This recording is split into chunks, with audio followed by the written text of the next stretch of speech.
Pemboman Pulau Ular tidak berakhir meski Rusia telah mengevakuasi diri dari pulau kecil yang terletak sekitar 22 mil dari garis pantai Ukraina tersebut. Pada 1 Juli, Rusia menyerang Pulau Ular untuk menghancurkan peralatan yang tertinggal.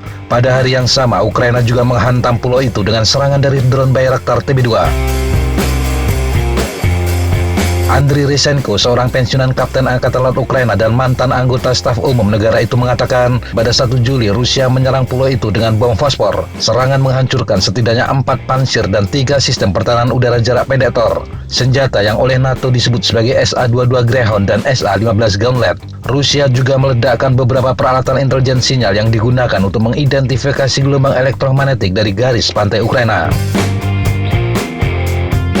Namun setelah pemboman itu masih ada beberapa peralatan yang tersisa. Senjata-senjata itu yang kemudian dihancurkan oleh Ukraina. Rusia disebut meninggalkan sistem pertahanan udara Pansir, sistem radar P-18 Pon-Resdi, dan sistem peluncuran roket Tornado. Mereka memindahkan peralatan ini ke dekat dermaga Pulau Ular. Kemungkinan Rusia masih berusaha menyelamatkan senjata tersebut, tetapi kemudian dihancurkan oleh Ukraina.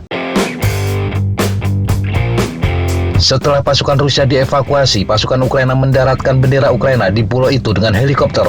Tetapi bendera itu tidak dikibarkan. Natalia Humenuk, juru bicara Komando Militer Selatan Ukraina, mengatakan pengibaran menunggu kedatangan pasukan.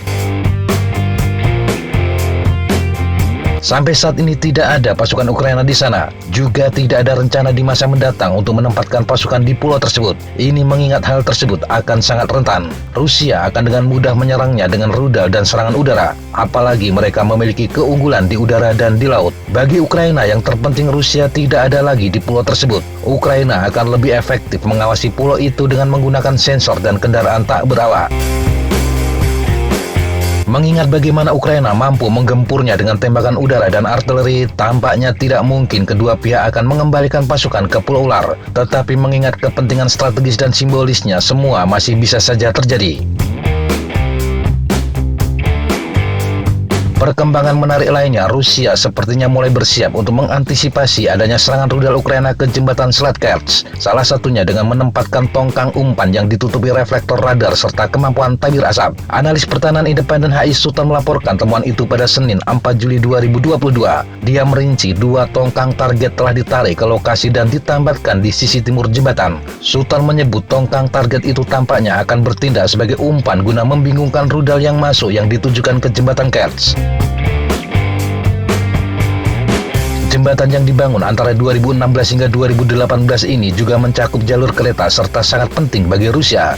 Hubungannya antara daratan Rusia dan Crimea bersifat simbolis dan strategis. Perkembangan baru-baru ini tampaknya merupakan persiapan untuk melindungi jembatan itu dari serangan rudal. Pada 1 Juli, tes tabir asap juga dilakukan oleh pasukan Rusia. Tabir asap adalah taktis pertahanan yang relatif standar yang secara historis digunakan untuk melindungi gerakan militer. Jenis aerosol tertentu dapat menantang fungsi pencitraan teknologi seperti pencitraan pencari inframerah yang digunakan pada amunisi presisi. Demikian sahabat Jatapa informasi yang bisa kita sampaikan untuk kesempatan kali ini. Sampai jumpa di kesempatan yang berbeda. Tetap kunjungi kami di www.jatapa.com dan www.flightjournal.com. Tetap semangat dan jaga kesehatan. Salam fly like an eagle, fight like a falcon.